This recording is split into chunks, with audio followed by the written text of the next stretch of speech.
28 November থেকে 10 April পর্যন্ত দেবগুরু বৃহস্পতি রোহিণী নক্ষত্রে থাকবে। তো আজকে আলোচনা করব দেবগুরু বৃহস্পতির এই যে রোহিণী নক্ষত্র অবস্থান, এর কি প্রভাব বৃশ্চিক রাশির উপর পড়বে। তো এই বিষয়ে বিশেষ আলোচনা করব। তবে আলোচনাটি এগিয়ে নিয়ে যাওয়ার পূর্বে সমস্ত দর্শক বন্ধুদের আমাদের এই অ্যাস্ট্রো এসএম বাংলা চ্যানেলের মাধ্যমে নমস্কার জানাচ্ছি, এবং যারা বহুদিন ধরে আমাদের অনুষ্ঠান দেখছেন তাদের কাছে বিশেষ অনুরোধ করব আমাদের এই চ্যানেলটিকে সাবস্ক্রাইব করার জন্য। আর আজকের অনুষ্ঠানটি যদি সত্যি আপনাদের কাছে ভালো লাগে তাহলে লাইক, শেয়ার, কমেন্ট করবেন। আমি কোনো আমার দর্শক বন্ধুদের বিভ্রান্তের মধ্যে রাখতে চাই না। এটা গ্রহদের গোচরের ফল প্রকাশ করছি। এটা কোনো ব্যক্তি বিশিষ্ট কারো কুষ্টি তুলে ধরে আলোচনা নয়, যার জন্য কারোর সাথে মিলতে পারে কিংবা নাও মিলতে পারে। তবে আগামী দিনে বৃশ্চিক রাশি এইখান থেকে কিছুটা হলেও উপকৃত হবে। 28 নভেম্বর দেবগুরু বৃহস্পতি নক্ষত্র পরিবর্তন করছে, প্রবেশ করবে চন্দ্রদেবের নক্ষত্র রোহিণী নক্ষত্রে। সব থেকে পবিত্র নক্ষত্র আমাদের জ্যোতিষশাস্ত্র মতে এই রোহিণী নক্ষত্রে শ্রীকৃষ্ণের জন্ম হয়েছিল। এই নক্ষত্র হচ্ছে নক্ষত্রমণ্ডলীর ৪র্থতম নক্ষত্র। আর এই নক্ষত্রের বিস্তার হচ্ছে বৃষ রাশিতে 10 ডিগ্রি থেকে 23.20 ডিগ্রি পর্যন্ত এই রোহিণী নক্ষত্র। আর রোহিণী নক্ষত্রের 4টি চরণই বৃষ রাশির মধ্যে পড়ছে। এই নক্ষত্রের স্বামী হচ্ছে চন্দ্রমা, আর এই নক্ষত্রের অধিপতি দেবতা হচ্ছে ব্রহ্মদেব। প্রত্যেকটি নক্ষত্রের মতন এই নক্ষত্রের একটি চিহ্ন কিংবা সিম্বল থাকে, সেটা হচ্ছে রথ, যার অর্থ বোঝাচ্ছে হচ্ছে গতিশীলতা। আমাদের জ্যোতিষশাস্ত্র মতে এই রোহিণী নক্ষত্র সৌন্দর্য আকর্ষণের কেন্দ্র এক কথায় বলতে গেলে, এবং খুব পবিত্র হিসাবে মানা হয়। শুক্রের প্রভাব যেরকম থাকে এই নক্ষত্রের উপর, সেরকম আবার চন্দ্রেরও প্রভাব থাকে, যার জন্য এদের মধ্যে আকর্ষণ ক্ষমতাটা খুব বিশেষ করে লক্ষ্য করা যায়। এদের গায়ের রং যদি কালো হয় কিংবা ফর্সা হয়, যাই হোক, এদের মধ্যে আকর্ষণ ক্ষমতাটা খুব যথেষ্ট থাকে। এবং সবথেকে প্লাস পয়েন্ট হচ্ছে যে এদের আয়ু জিনিসটাকে বোঝা যায় না। যদি 50-55 বছর বয়সের হয় তাহলেও মনে হবে যে 25 বছর বয়স। আর বৃষ রাশিতে চন্দ্রমা উচ্চ হয়ে যায়, তো এই নক্ষত্র যখন পেয়ে যায় জন্মরাশিতে, তখন খুব কল্পনাপ্রবণ হয়ে যায়, আবার নিজেদের অভিব্যক্তিকে সমাজের সামনে তুলে ধরে। শুক্র এবং চন্দ্রের যে এই যে প্রভাব ওই নক্ষত্রের উপর পড়ে, যার জন্য এই নক্ষত্রের জাতক জাতিকারা প্রচণ্ড কলাপ্রেমী হয়, অর্থাৎ গান বাজনা, নৃত্য, তারপরে হস্তশিল্পী, যে কোনো হস্তশিল্পীর উপর খুব এদের আগ্রহ থাকে। আবার চন্দ্রের প্রভাব থাকার জন্য এরা কিন্তু আবার আবেগপ্রবণ হয় এবং ক্ষমাধাত্রীর মতন হয়, যে কেউ কোনো ভুল কাজ করেছে সেটাকে ক্ষমার চোখে দেখা, এক কথায় মায়া মমতা যথেষ্ট পূর্ণ থাকে এদের মধ্যে। আর শুক্রের প্রভাব থাকে, চন্দ্রেরও প্রভাব থাকে, যার জন্য সুন্দর জিনিসটাকে বেশি অ্যাট্রাকশন করে এবং সুন্দরের প্রতি একটা বিশেষ এটা অ্যাক্টিভ হয়।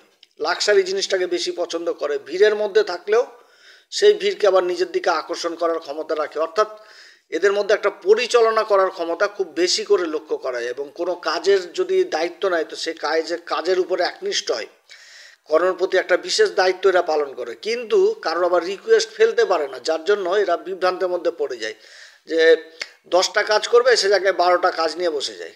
তখন হয়ে যায় কি ডিস্টার্ব, তখন ছেড়ে দে মা, কেঁদে বাঁচি, এরকম পড়ে যায়। কারো রিকোয়েস্টটাকে ফেলতে পারে না, এদের একটা খুব এটা বাজে অভ্যাস। আবার বৃষ রাশিটা কি? বৃষ রাশি হচ্ছে কি সুখ ভোগের রাশি, অর্থাৎ সুখের রাশি বৃষ রাশি। আর এখানে চন্দ্রমা কিন্তু উচ্চ হয়ে যায়। আর বৃষ রাশিটা হচ্ছে কি ভূমিতত্ত্ব রাশি, সুখ প্রধান রাশি। এরা সুখের জন্য যে কোনো কর্ম করতে চায়, কর্ম করেই সুখ পেতে চায়, যার জন্য এরা 1 ঘন্টার জায়গায় 2 ঘন্টাও যদি খাটতে বলা যায়, আর যদি বলা যায় যে এটা করলে সুখ পাওয়া যাবে, তো ওরা ওটার দিকে এগিয়ে যায়। অর্থাৎ সুখ পাওয়ার এটা এদের একটা জীবনের লক্ষ্য হয়, যে কিভাবে সুখ পাওয়া যাবে সেটাকে চিন্তা করে এবং তার জন্য কর্মও যথেষ্ট করে। তো যাই হোক, দেবগুরু বৃহস্পতি এই নক্ষত্রে অবস্থান করছে, যেটা হচ্ছে এই বৃশ্চিক রাশির ক্ষেত্রে 7ম ঘর বৃষ রাশি। আর রোহিণী নক্ষত্রের অধিপতি চন্দ্র, যেটা বৃশ্চিক রাশির ক্ষেত্রে আবার ভাগ্যের ঘরের অধিপতি। অর্থাৎ দেবগুরু বৃহস্পতির এই যে অবস্থান বৃশ্চিক রাশির জন্য, এটা যথেষ্ট ভালো হতে যাচ্ছে। এবং বৃশ্চিক রাশির ক্ষেত্রে বিগত দিনে যে পরিবর্তনগুলোও ঘটেছে, সেই পরিবর্তনগুলোও কিন্তু যথেষ্ট ফেভারে রয়েছে এবার। কারণ রাহুর নবাংশ পরিবর্তন, এটা নিয়ে বিশেষভাবে আমি আলোচনা করেছিলাম, যে রাহু নবাংশে বৃশ্চিক নবাংশে ছিল, সেই বৃশ্চিক নবাংশ পরিবর্তন করে তুলা নবাংশে প্রবেশ করলো। তারপরে আবার এই কেতুর নক্ষত্র পরিবর্তন হয়ে গেল এই 11 নভেম্বর। কেতু হস্তা নক্ষত্র থেকে প্রবেশ করলো উত্তরা ফাল্গুনী নক্ষত্র, যেটা সূর্যদেবের নক্ষত্র। এই পরিবর্তনটা বৃশ্চিক রাশির জন্য যথেষ্ট ভালো, কারণ কেতু যে নক্ষত্রে ছিল সেটা হস্তা নক্ষত্র, যার অধিপতি চন্দ্র। কর্কট রাশির অধিপতি হচ্ছে চন্দ্রদেব, তার এই নক্ষত্র। আর কর্কট রাশিটা পড়ছে বৃশ্চিক রাশির ক্ষেত্রে ভাগ্যের ঘর। তো কেতু অবস্থান করছে লাভের ঘরে চন্দ্রের নক্ষত্রে, অর্থাৎ যতদিন এই হস্তা নক্ষত্রে কেতু ছিল তা লাভের দিকে সমস্যা তৈরি করছিল, কারণ চন্দ্রের সাথে সম্পর্ক সবাই জানে কি সম্পর্ক। এই সময়কালে বৃশ্চিক রাশি যে কর্মে যুক্ত ছিল সেই কর্মে লাভের জন্য প্রচণ্ড ছোটাছুটি করেছে। সঠিক লাভ সময় মতো না পাওয়া, বা একটা লাভ হয়ে গেল 100 টাকা, সেই 100 টাকা ধীরে ধীরে ধীরে ধীরে পাওয়া, এইরকম সমস্যা তৈরি। যদিও দেবগুরু বৃহস্পতি দৃষ্টি পড়ছিল, সমস্যার সমাধান হচ্ছিল, কিন্তু নক্ষত্র এই যে কেতু পড়ে গেছে, যার জন্য লাভের জন্য একদম মানে ছুটাছুটি করা। এবং এই কর্কট রাশির উপর আবার রাহুরও দৃষ্টি রয়েছে, পঞ্চম ঘরে রাহু বসে রয়েছে, তার দৃষ্টি আবার এই কর্কট রাশির উপর পড়ছে। তাহলে একদিক হচ্ছে শনির ঢাইয়া, যেটাতে চন্দ্রমার উপর বিশেষ অ্যাটাক, তারপরে আবার রাহুর আবার দৃষ্টি ওই ভাগ্যের ঘর কর্কট রাশিতে পড়া, তারপর আবার কর্কট রাশির নক্ষত্র, সেই নক্ষত্রে আবার হস্তা নক্ষত্রে কেতুর অবস্থান হওয়া। তাহলে কি হচ্ছে এখানটাতে, তো সম্পূর্ণভাবে চন্দ্রমা দুর্বল হয়ে গেল। অর্থাৎ মানে লাভের দিকে বিভিন্ন রকম সমস্যা তৈরি করা, ভাগ্যের দিকে সমস্যা তৈরি করা, না হওয়া কাজ থেকে মানে করে করে হাঁপিয়ে যাওয়া, যে কাজটা সবার লাস্টে হলোই না, এরকম অবস্থা। তারপরে দেবগুরু বৃহস্পতি সপ্তম ঘরে অবস্থান করছে। মৃগশিরা নক্ষত্র আমি এর আগে আলোচনা করেছিলাম, মৃগশিরা নক্ষত্রে অধিপতি হচ্ছে মঙ্গল, আর অধিপতি দেবতা হচ্ছে চন্দ্র, সোম। তো সোম একটি এমন রস, যে রস পান করে দেবতারা শক্তিশালী হয়। কিন্তু দেবগুরু বৃহস্পতি এই নক্ষত্রের থেকে করেছে, রাশির উপর দৃষ্টি দিচ্ছে, অনেক দিক থেকে সেভ করেছে, কিন্তু সমস্যার ফেস হতে হয়েছে প্রতিনিয়ত এই বৃশ্চিক রাশিকে। আর যে নক্ষত্রটা ছিল মৃগশিরা নক্ষত্র, আমি বলেছিলাম এর আগে যে মৃগশিরা নক্ষত্রের সিম্বলটা কি, সিম্বল হচ্ছে হরিণের মাথা আর তার উপরে সিং। তো হরিণ জিনিস কি, হরিণ তো কাউকে সহজে বিশ্বাস করে না, কারণ ওদের সাথে একটা বিশ্বাসঘাতকতার ব্যাপার থাকে। যার জন্য এই নক্ষত্রে যখন দেবগুরু বৃহস্পতি ছিল আর রাশির উপর দৃষ্টি দিচ্ছিল এই দেবগুরু বৃহস্পতি, তারপরে লাভের ঘরে দৃষ্টি, পরাক্রম ঘরে দৃষ্টি, তো এই সমস্ত দিক থেকে কিন্তু একটা বিশ্বাসঘাতকতার ব্যাপার উঠে আসছিল। যার উপর বেশি বিশ্বাস করছিল, ভরসা করছিল, সেই কিন্তু অবশেষে সে হাত তুলে দেওয়া, এরকম একটা তৈরি হয়েছিল।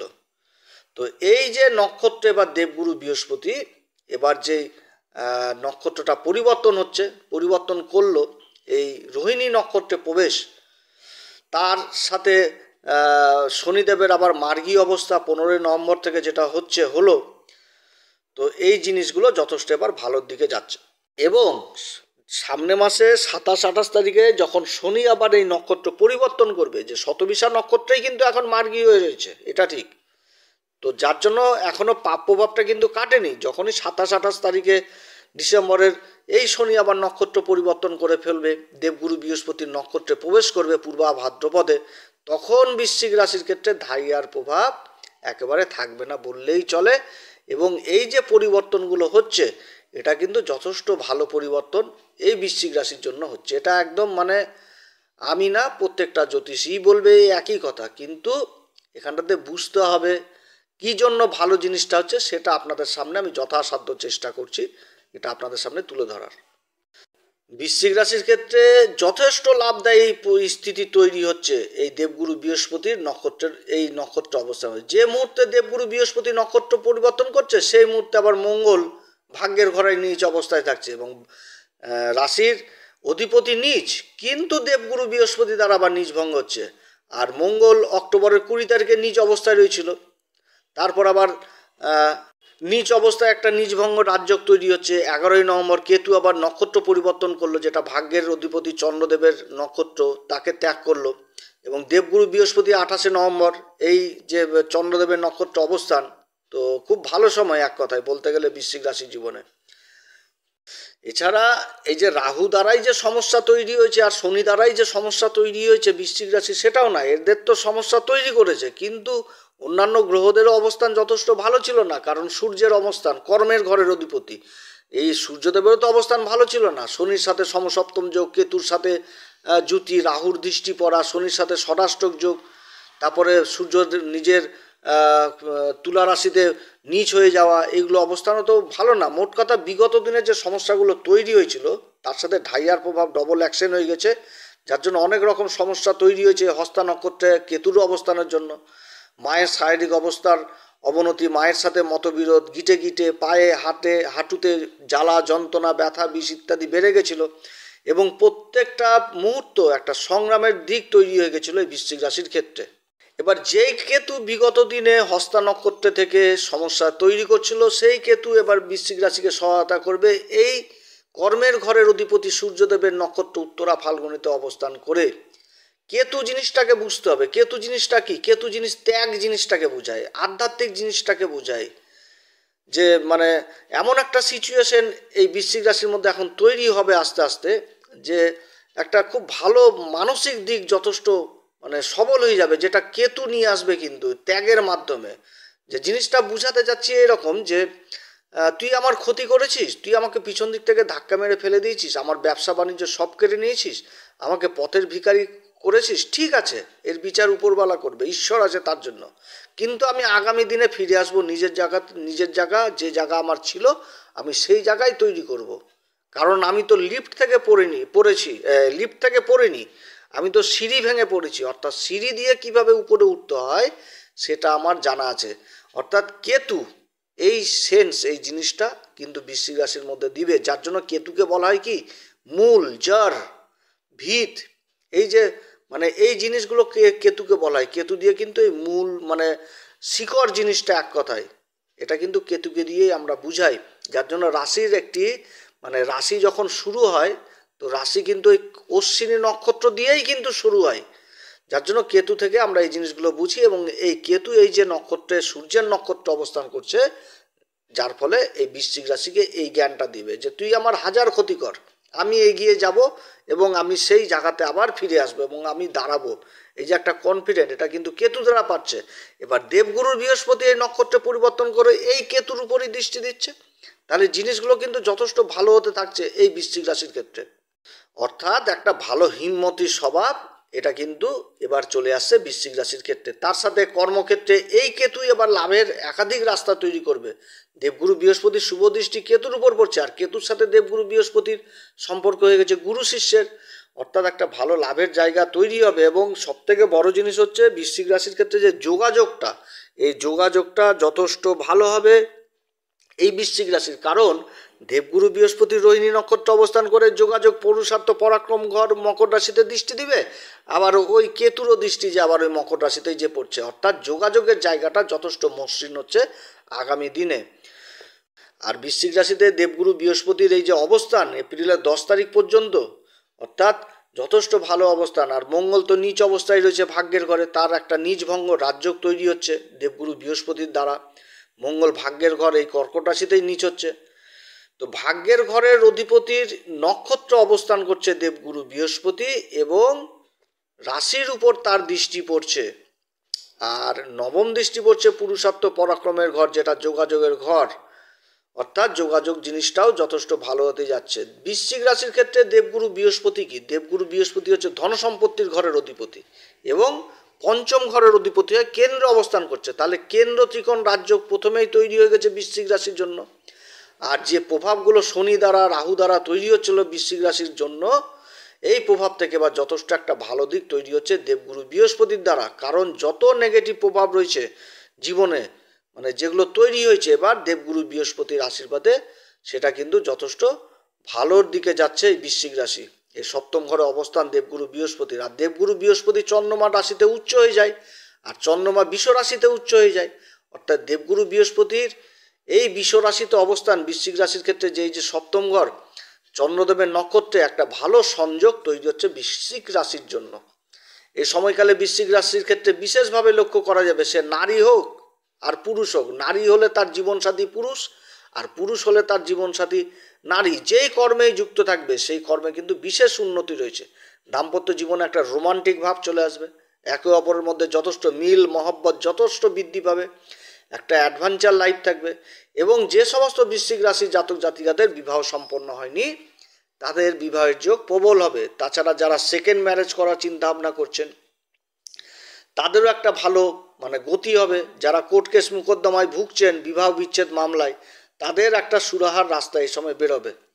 আবার যারা পার্টনারশিপে ব্যবসা বাণিজ্য করছেন তাদের জন্য যথেষ্ট সময় ভালো হতে যাচ্ছে, কিংবা যারা পার্টনারশিপে ব্যবসা বাণিজ্য করার জন্য চিন্তা ভাবনা করছেন তাদের মধ্যে নতুন একটা এগ্রিমেন্ট হওয়ার প্রবল সম্ভাবনা থাকছে।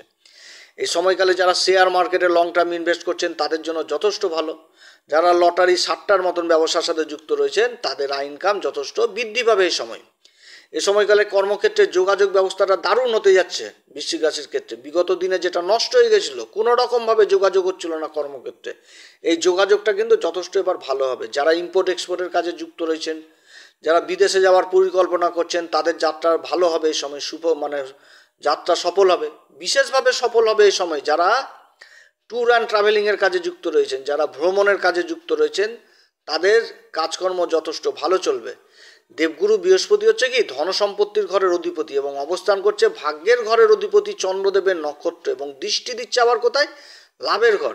তো এই সময় কর্মক্ষেত্রে সেভিং জিনিসটা যথেষ্ট হবে, সমাজে মান সম্মান বৃদ্ধি যথেষ্ট বৃদ্ধি পাবে এই বৃশ্চিক রাশির।